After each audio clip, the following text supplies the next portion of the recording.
오늘 읽어주신 말씀 가지고 군왕들아 재판관들아 라는 제목으로 말씀을 드리려고 하는데, 어떻게 보면 여러분 어때요?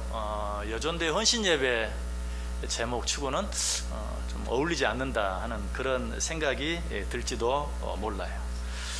자, 오늘 말씀 어떻게 시작하고 있습니까? 그런즉이라고 시작하고 있습니다. 이 말은 히브리어로 아타라는 말인데 뜻은 지금이라는 뜻입니다.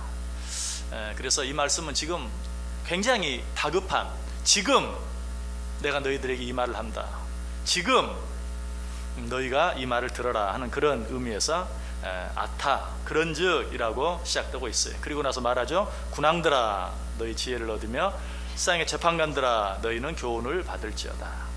군왕들, 재판관들 어떤 자들입니까?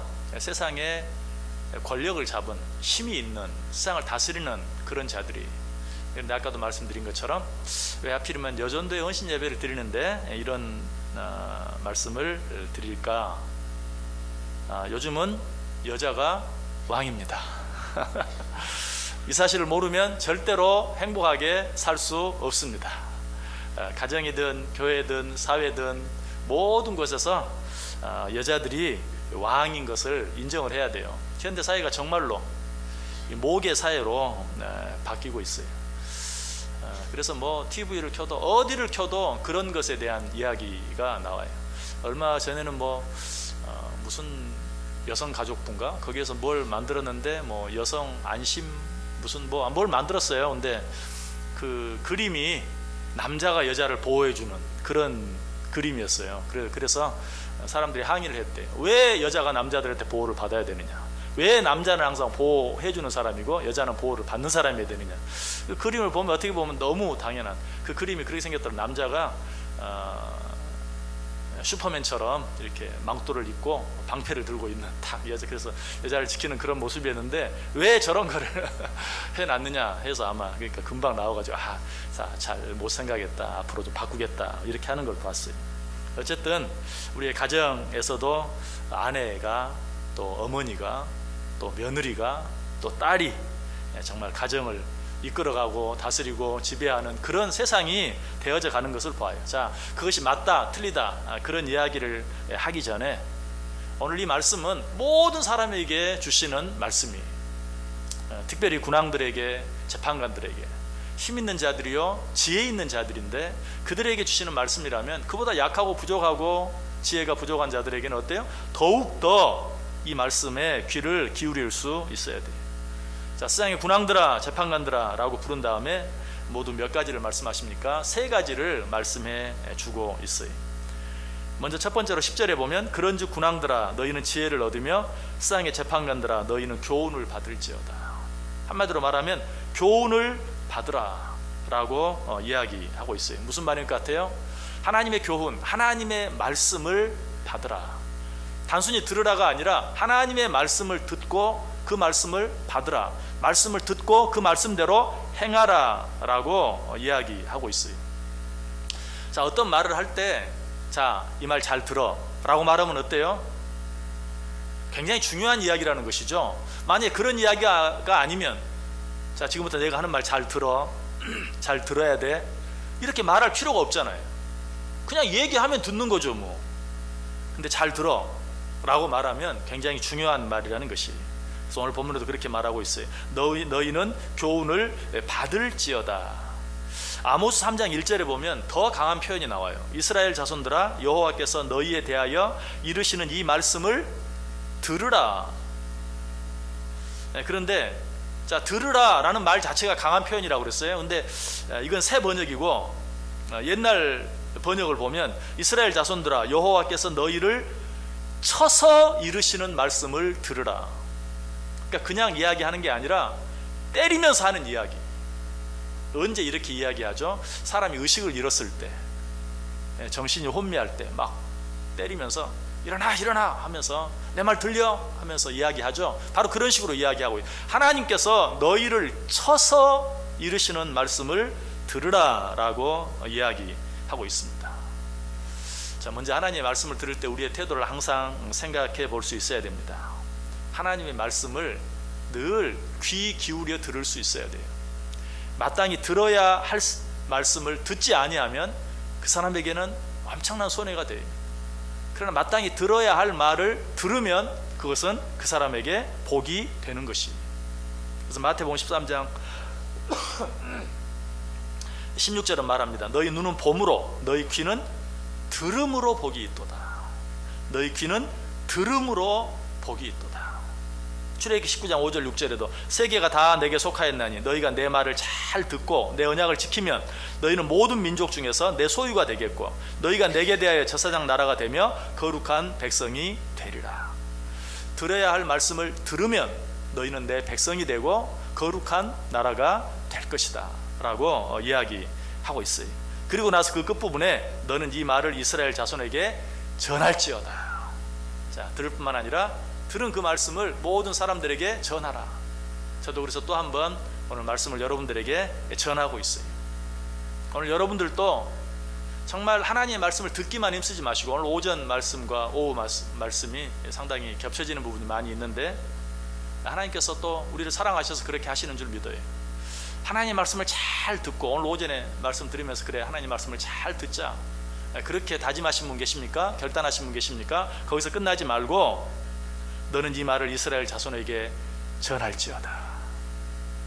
내 남편에게, 내 아내에게, 무엇보다 내 자녀들에게 늘 이 말씀을 전할 수 있어야 돼요. 왜 이렇게 우리가 하나님 말씀에 귀를 기울여야 하고 잘 들어야 하고 그 말씀을 또 모든 사람에게 전해야 하는가? 하나님의 말씀은 하나님의 말씀으로 끝나는 법이 없기 때문에 사람의 말도 좀 책임감 있는 그런 사람의 말은 반드시 잘 들어야 돼요. 그렇지 않으면 그 뒤에 손해가 나요. 하물며 하나님의 말씀, 하나님의 말씀은 어떻게 해야 되는가? 하나님의 말씀은 한마디도 그냥 말로 나왔다가 그냥 사라지는 것이 없어요. 성경은 하나님의 말씀은 반드시 그 뒤에 성취가 있고 행동이 있다. 이사야 55장 10절과 11절이 말합니다. 이는 비와 눈이 하늘로부터 내려서 그리로 되돌아가지 아니하고 땅을 적셔서 소출이 나게 하며 싹이 나게 하여 파종하는 자에게는 종자를 주며 먹는 자에게는 양식을 줌과 같이 내 입에서 나가는 말도 이와 같이 헛되이 내게로 되돌아오지 아니하고 나의 기뻐하는 뜻을 이루며 내가 보낸 일에 형통하리라. 하늘에서 내리는 비가 그냥 내렸다가 그냥 아무것도 하지 아니하고 그냥 증발해서 하늘로 올라가는 일이 없는 것처럼, 자, 비가 내리면 어때요? 일단 땅을 적셔요. 땅만 적십니까? 그 땅에 있는 풀들, 나무들 모든 것들에 양분을 공급해줘요. 식물들에게만 그렇게 합니까? 동물들에게 마실 물을 제공해줘요. 사람들에게도 마실 물을 제공해요. 이처럼 하늘에서 내리는 비가 그냥 내렸다가 그냥 하늘로 다시 증발돼 올라가는 일이 없는 것처럼 하나님 입에서 나오는 모든 말씀도 그러하다. 그러므로 그 말씀 뒤에는 반드시 성취가 있다. 그 말씀 뒤에는 반드시 하나님의 행동이 있어요. 그러므로 우리는 그 모든 말씀들에 귀를 쫑긋 세우고 듣고 그리고 그 말씀대로 행하는 삶을 살아야 돼요. 민수기 23장 19절에 또 한번 말하죠. 하나님은 사람이 아니시니 거짓말을 하지 않으시고 인생이 아니시니 후회가 없으시도다. 어찌 그 말씀하신 바를 행하지 않으시며 하신 말씀을 실행하지 않으시랴. 지금 하나님께서 지금도 우리에게 말씀하고 계세요. 아까 오늘 본 말씀 시작이 그런즉 무슨 뜻이라고요? 지금.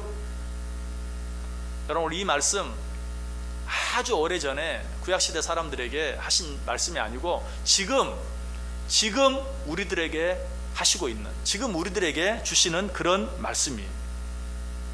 그 말씀을 그냥 하시는 것이 아니라 들을지어다 받을지어다 라고 우리에게 강하고 말씀하고 계세요.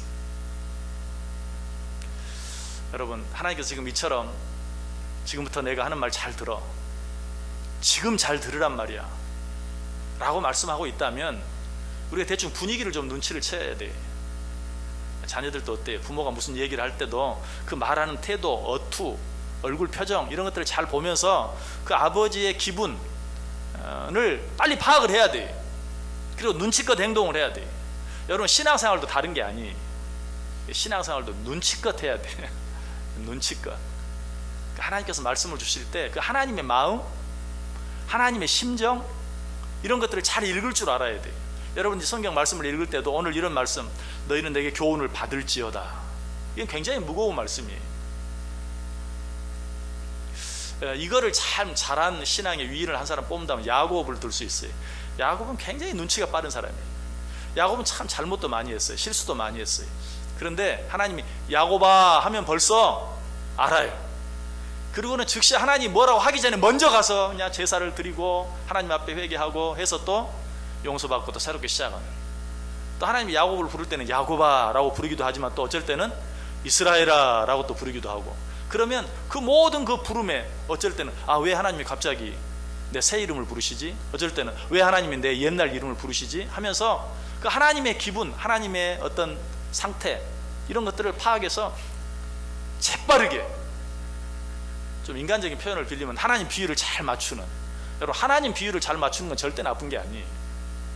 사람 비유를 맞추려고 하면 참 사람이 쫀쫀해지지만 우리 하나님 비유를 맞추기 위해서 애쓰는 것은 절대로 잘못된 것이 아니에요. 야곱이 정말 그러했어요. 우리도 그렇게 할 수 있어야 돼요. 성경을 읽을 때도 마찬가지.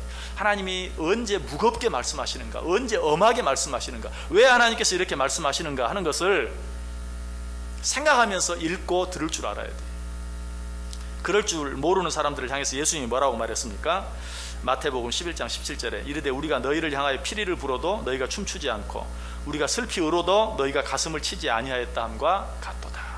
지금 하나님께서 엄하게 말씀하시는데도 전혀 그 말씀에 귀를 기울이지 않는, 한 번 더 무슨 말씀을 하시려고 그러나 귀를 곤두세우고 잘 들으려고 하는 그런 마음이 없는 자들을 향해서 내가 노래를 불러도 춤을 추지 않는구나, 피리를 불어도 춤을 추지 않는구나 라고 책망하고 있는 그런 모습을 보게 돼요.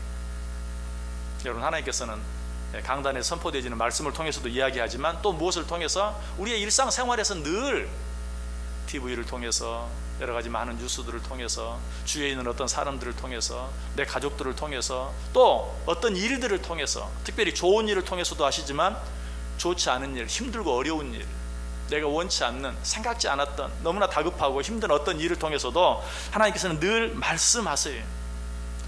그런 말씀들에 귀를 기울일 줄 알아야 돼요.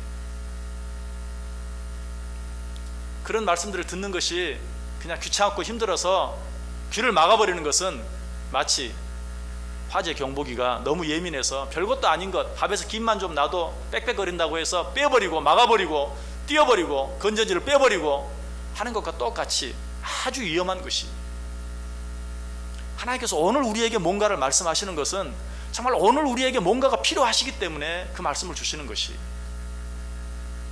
우리는 그 말씀들을 잘 들을 수 있어야 돼요.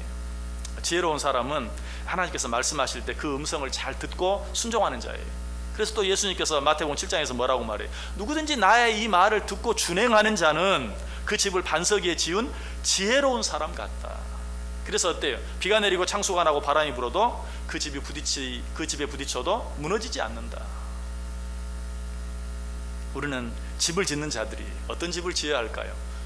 반석 위에 세운 집.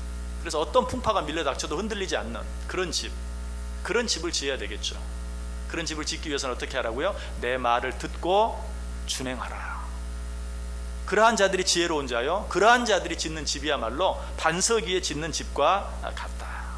그러나 반대로 어떤 자들이 어리석은 자들이다, 내 말을 듣고도 행하지 않는 자들은 어리석은 자들과 같다. 마치 모래 위에 집을 짓는 자들과 같이 어리석은 자들이다. 그런 자들은 비가 오고 바람이 불고 창수가 날 때 그 집에 무너짐이 심할 수밖에 없다라고 이야기하고 있어요. 오늘 우리 드보라 여전대 헌신 예배를 드리는데요, 드보라 여전대 오늘 찬양하는 모습을 보니까 하나님께서 드보라 여전대를 막 급히 부르실 때 제일 먼저 하나님 잠깐만요 지금 말고요, 지금은 너무 바빠요, 이런 말을 제일 잘 하지 않을까 하는 그런 생각이 들어요. 오늘 드보라 여전대원들이 나와서 자리를 딱 벌리길래 뭔가 할 모양이다. 그랬더니 박수만 치는 거야. 그래서 박수만 치고 끝낼 건가 했는데 아주 2부에 멋지게 찬양을 해줬는데, 그 모습 보면서 우리 드보라 여전대가 살아서 움직이면 우리 교회가 바뀌겠다, 여러분 그런 느낌 들었죠? 정말 저렇게 활발하게 움직여주기만 하면 우리 교회가 정말 젊어지고 새로워지겠다 하는 그런 소망이 생겼어요.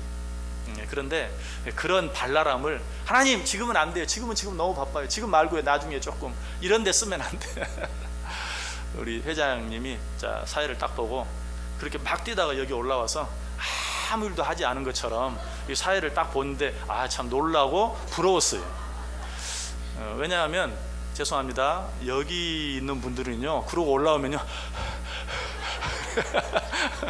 이럴 수밖에 없는데 아무것도 하지 않은 것처럼 막 팔딱팔딱 뛰었는데도 와서 태연하게 놀라운 힘이에요. 그럴 때가 항상 있는 게 아닙니다. 그럴 때가 항상 있는 게 아니에요. 그럴 때 하나님의 말씀에 귀를 기울이고 하나님께서 말씀하시면 그 말씀대로 즉시 한번 움직여 보세요. 그러면 여러분 자신이, 여러분의 가정이, 우리 교회가 정말 반석 위에 세운 집, 반석 위에 세운 교회처럼 힘있는, 든든해지는 아름다운 그런 가정, 아름다운 교회가 될 줄 믿습니다. 자, 두 번째로 이야기합니다. 너희는 여호와의 교훈을 받을지어다. 두 번째로 11절에서 여호와를 경외함으로 섬기고 떨며 즐거워할지어다. 여호와 하나님을 경외하라라고 이야기하고 있어요. 경외하라는 말 무슨 말이죠? 두려워하라는 말입니다. 우리 일상을 살아가면서 다른 어떤 것을 두려워할 것이 아니라 하나님을 두려워해야 돼요. 그런데 이 말씀을 들으면서 하나님 그냥 사랑하고 하나님 말씀에 순종하고 살아가면 되지, 꼭 하나님을 두려워하라, 경외하라 그렇게 말할 필요가 있는가? 그렇게 말하는 이유가 있어요. 왜? 하나님 한 분만 두려워하면 지금 내가 두려워하는 그런 모든 두려움으로부터 내가 자유로워질 수 있기 때문에. 그래서 하나님께서 그런 표현을 쓰시고 싶지 않으시겠지만 그럼에도 불구하고 너희들 나를 두려워해라. 왜? 나만 두려워하면 너희들 지금 두렵게 만드는 다른 모든 일들로부터 자유로워질 수 있을 것이다 라고 말하고 있어요. 자, 방금 한 그 말씀 가운데 여호와를 경외함으로 섬기고 떨며 즐거워할지어다. 여러분, 이게 말이 됩니까? 떨며 즐거워할지어다. 아니, 어떻게 떨면서 즐거워할 수 있어요? 떨며 즐거워할지, 이게 그냥 우리들의 생각으로, 시간적으로, 상식적으로, 어떤 공간적으로 생각하면 말이 안 돼. 하나님께서 말이 안 되는 얘기를 하실 리가 없죠. 떨며 즐거워할지어다. 하나님 앞에서 덜덜 떠는 것이 진정으로 즐겁게 세상을 사는 것이, 그게 다른 게 아니에요. 하나님 앞에서 떨면, 아까 말씀드렸죠, 하나님 한 분만 두려워하면 다른 모든 두려움이 물러가고 그것이 즐거움이 되는 거예요. 제가 오늘 오전에도 말씀드렸지만 이런 부분이 바로 설명이 안 되는 거예요. 여러분이 하나님 앞에 진정으로 떨어보시면 알아요. 하나님 한 분만을 두려워해 보면, 하나님 한 분만을 경외해 보면 떨며 즐거워할지어다 라는 말이 무슨 말인 줄 알아요. 나는 그냥 떨기만 하면 그 삶이 어때요? 즐거워져요. 어떻게 보면 여호와 하나님 앞에서 떨라, 그러면 나머지 모든 것은 내가 책임지겠다 하는 그런 말이에요. 여호와 하나님을 경외함으로 섬기고 떨며 즐거워할지어다. 여러 가지 세상에 많은 두려움이 있지만 거룩한 두려움이 없는 기쁨, 그런 기쁨은 세속적이고 쾌락적인 것이, 또 거룩한 두려움이 없는 기쁨은 경망스럽고 뻔뻔한 것이, 거룩한 두려움이 없는 기쁨은 주제넘은 것이고 교만한 것이, 거룩한 두려움이 없는 기쁨은 한마디로 술에 취해서 기뻐하는 것과 같은, 즐거워하는 것 같은 일순간적인, 그리고 난 뒤에는 걷잡을 수 없는 공허함과 어떤 허무함이 밀려올 수밖에 없는, 거룩한 두려움이 없는 세상의 여러 가지 것들이 주는 모든 기쁨은 다 그러해요. 이 부분은 아마 여러분들이 다 느끼실 거예요. 많은 기쁨들을 추구해 보지만 거룩한 두려움이 없는, 하나님을 두려워하는 마음이 없는 기쁨, 즐거움들은 다 어때요? 잠깐의 기쁨과 잠깐의 즐거움 뒤에 어떻게 할 수 없는 그런 어떤 공허함이, 두려움이 내게 밀려오게 돼요. 그러므로 우리는 오직 하나님 한 분만을 두려워하면서, 하나님 한 분만을 경외하면서 그 앞에서 떨므로 말미암아 진정한 기쁨을 누릴 수 있어야 돼요. 거룩한 두려움이 있는 기쁨만이 진정한 기쁨이요 아름다운 기쁨이에요. 기쁨이 없는 두려움, 이런 두려움은 참 고통스럽죠. 고문과 같죠.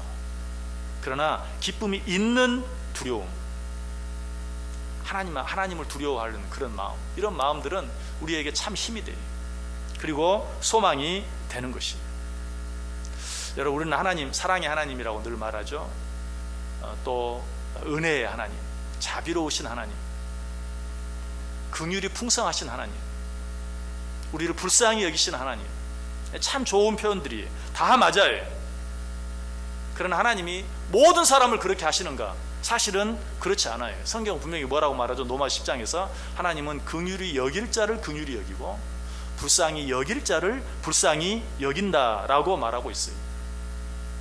자, 그럼 누가 긍휼히 여길 자이고 누가 불쌍히 여길 자입니까? 시편 103편 13절이 그 답을 이야기해 줘요. 아버지가 자식을 긍휼히 여긴 같이 여호와께서는 자기를 경외하는 자를 긍휼히 여기신다. 여러분, 하나님의 긍휼하심을 얻기를 원하세요? 하나님 주시는 참 기쁨과 즐거움을 받아 누리는 삶을 살기를 원하십니까? 하나님께서는 말씀하십니다. 여호와를 경외하는 자, 나를 두려워할 줄 아는 자, 이런 자를 내가 긍휼히 여기겠다.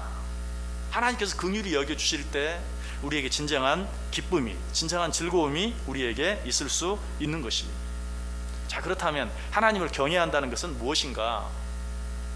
하나님이 나를 경외하는 자를 내가 긍휼히 여기겠다라고 말씀하시고 그 뒤에 여호와의 인자하심은 자기를 경외하는 자에게 영원부터 영원까지 이르며 그의 의는 자손의 자손에게 이르리니 곧 그의 언약을 지키고 그의 법도를 기억하여 행하는 자에게로다.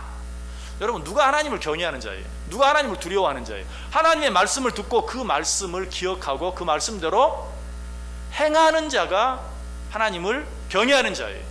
그런 자에게 하나님께서 당신의 인자하심을 영원부터 영원까지,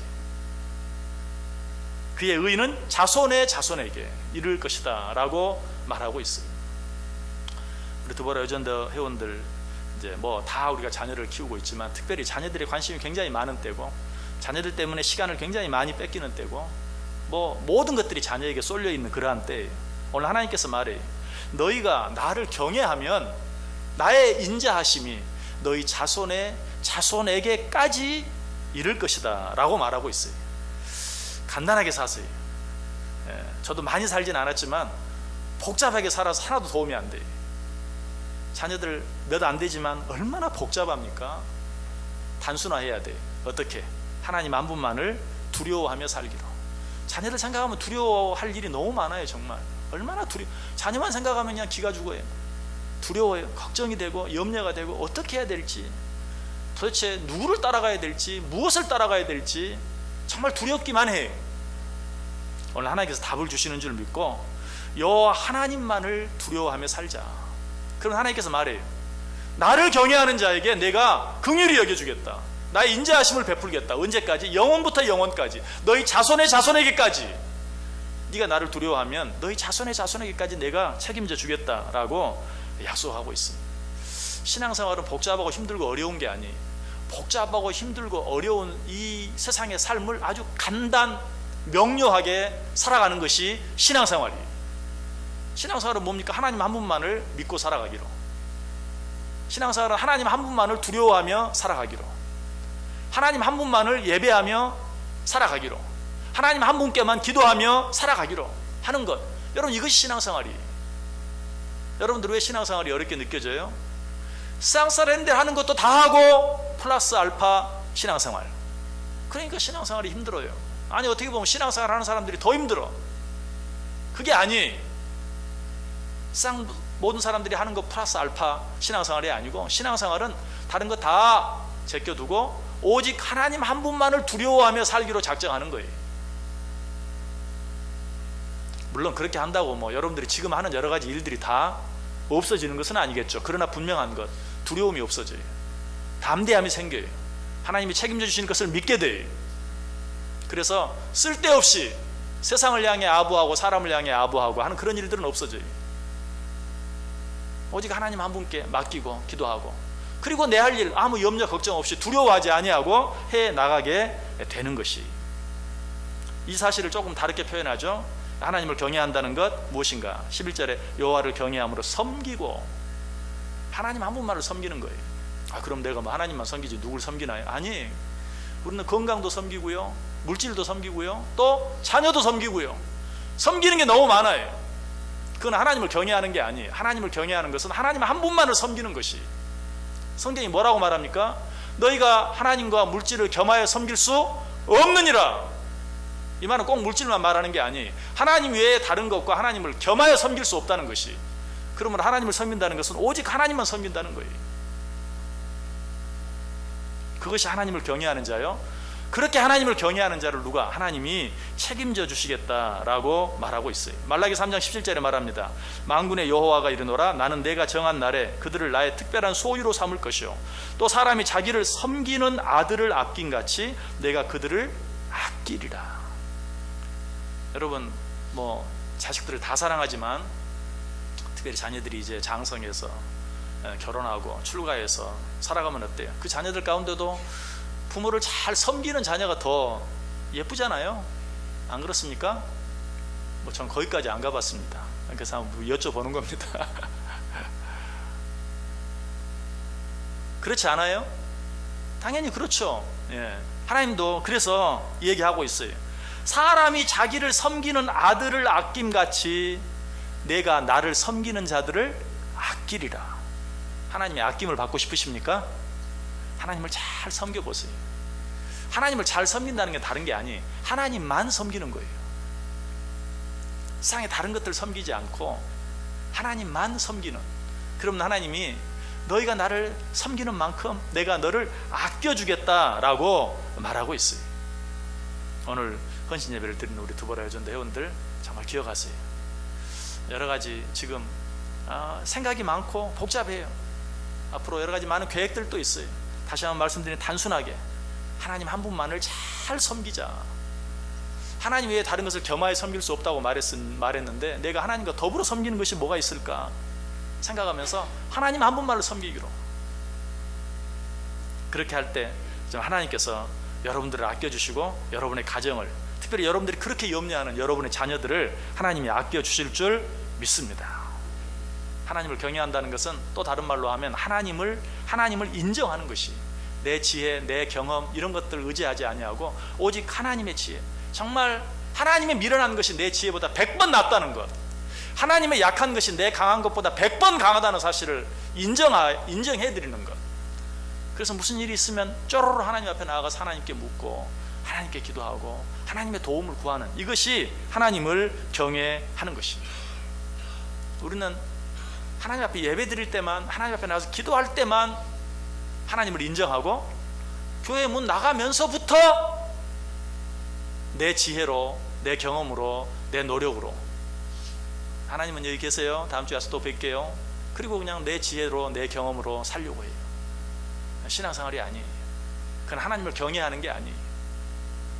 하나님 앞에 나와 예배하는 자들이라면, 하나님께 나와 기도하는 자들이라면 모든 생활 속에서 하나님의 지혜를 의지하고 하나님의 경험을 의지하고 하나님의 힘, 능력을 의지하고, 나는 그 앞에서 아무것도 아닌 것, 하나님이 허락하지 아니하면 내가 아무리 수고하고 애써도 아무 소용이 없는 것을 인정하는 삶, 이것이 바로 요 하나님을 경외하는 삶이다. 하나님을 경외하는 삶에 있어서는 예수님도 예외가 아니셨어요. 히브리서 5장 7절에 보면 그는 육체에 계실 때에 자기를 죽음에서 능히 구원하실 이에게 심한 통곡과 눈물로 간구와 소원을 올렸고 그의 경건하심으로 말미암아 들으심을 얻었느니라. 여기 그의 경건하심으로 말미암아 들으심을 얻었다. 근데 이 표현은 조금 혼동이 되는데요, 옛날 표현에는 그는 육체에 계실 때 자기를 죽음에서 능히 구원하실 이에게 심한 통곡과 눈물로 간구와 소원을 올렸고 그의 경외하심을 인하여 들으심을 얻었느니라. 자, 새 성경에는 그의 경건하심으로 인하여 들으심을 얻었다. 옛날 개혁 성경에는 그의 경외하심을 인하여 들으심을 얻었다. 뭐 다 맞는 것이지만 여기서 먼저 생각할 것은 지금 성경이 어떤 것은 경외라고 번역하기도 하고 어떤 것은 경건으로 번역하기도 했다. 자, 우리가 다 경건한 신앙생활 하기를 원하죠. 무엇이 경건인가? 하나님을 경외하는 것이 경건이에요. 하나님을 두려워하면 경건한 삶을 살게 돼 있어요. 그러므로 하나님을 경외하는 것과 경건은 같은 것이, 그래서 어떤 곳에서는 경건이라고 번역하고 어떤 곳에서는 경외라고 번역하고 있어요. 우리는 진정으로 하나님을 경외하는 삶을 통해서 늘 우리의 삶, 우리의 말, 우리의 생각, 우리의 행동이 경건해질 때 비로소 하나님이 어때요? 그를 아끼시고 그와 함께 하시고 그를 높여주시겠다라고 말씀하고 있는 것이, 특별히 예수님께서도 그의 경외하심으로 들으심을 얻었다. 여러분 기도하고 있는 기도의 제목들이 있으시죠? 뭐 없으십니까? 기도의 제목들이 있으시죠? 그 기도가 응답되어지기를 원하십니까? 이 시간 기억하시길 바랍니다. 예수님께서도 그를 경외하심으로 인하여 들으심을 얻었느니라. 우리 두바로전들 자녀들 위해서 기도 많이 하시죠? 그 기도가 응답되어지기를 원합니까? 그를 경외함으로 말미암아 들으심을 얻게 되는 줄 믿으시기 바랍니다. 마지막 한 가지 더 말씀드립니다. 자, 오늘 세 가지 말씀드린다고 했는데, 첫 번째 교훈을 받을지어다, 경외할지어다. 세 번째로 뭘 이야기합니까? 12절에 그의 아들에게 입맞추라. 아까 이야기들은 길게 설명을 했지만 설명을 하지 않아도 무슨 의미인지 대충은 알 수 있는데, 그의 아들에게 입맞추라. 이건 뭡니까? 복종입니다. 순종입니다. 그리고 충성입니다. 예전에 왕에게 복종을 맹세하고 충성을 맹세할 때 그의 발에 입맞췄어요. 오늘 말에 그의 아들에게 입맞추라 라고 이야기하고 있어요. 그래서 실제로 이 구절을 역시 여러 가지 번역들에서 어떤 번역은 그의 교훈을 취하라고 번역하기도 하고, 또 다른 번역은 그의 얼굴을 찾으라, 또 다른 번역은 진실하게 순복하라, 또 다른 교훈은 그의 건전한 경고를 받으라, 또 다른 번역은 그의 임무에 복종하라. 이렇게 입맞추라는 말을 여러 가지로 번역하고 있는 것을 보아요. 이런 말씀들을 들으면서 어떤 느낌이 드세요? 바로 그 느낌을 여러분이 취하시면 돼요. 그의 아들에게 입맞추라. 복종하고 순종하고 헌신하고 충성하라. 그렇게 할 때 하나님께서 그들에게 약속한, 그렇게 하는 자들에게 약속한 은혜와 축복을 허락해 주겠다. 특별히 여기서 아들, 히브리어로 바르인데요. 바르. 이 아들이라는 단어를 어떤 성경은 순결로 번역을 했어요. 그의 아들에게 입맞추라를 그의 순결에 입맞추라. 그것도 꼭 틀린 건 아니에요. 거룩하라. 그의 순결에 입맞추라. 그 하나님의 그 거룩하심, 하나님의 그 순결하심에 입맞추라. 그 말은 거룩하라는 말이죠. 성경 다른 곳에 뭐라고 말해요? 내가 거룩하니 너희도 거룩하라. 이번에 아버지 학교 마지막 날 보니까 이제 순결 서약식을 하더라고요. 순결 서약식. 참 요즘에 순결이 찾아보기 힘든 것이 됐어요. 가정 안에서도 순결을 찾아보기 힘든, 순결하지 못함으로 인해 많은 가정이 아픔을 당하고 어려움을 당하는, 그래서 순결 서약식을, 이미 그건 언제 했습니까? 결혼할 때 다 한 거예요. 근데 그렇게 살지 못하고 이제는 그렇게 하지 않아도 되는 것이 별 큰 문제가 아닌 것처럼 생각하는 그런 때가 되었기 때문에 어쩌면 순결 서약식을 다시 한번 하는 거예요. 자, 남자들만 이런 순결 서약식을 해야 됩니까? 여자들도 마찬가지. 요즘은 여자들이 그렇게 이야기하더라고요. 아유, 여자들이 더 해요. 이런 말을 여자들이 많이 하시더라고요. 맞습니까? 남자에서 쌈 붙이려고 그러는 건 아니고요. 남자고 여자고 할 것 없이 모두가 순결해야 돼요.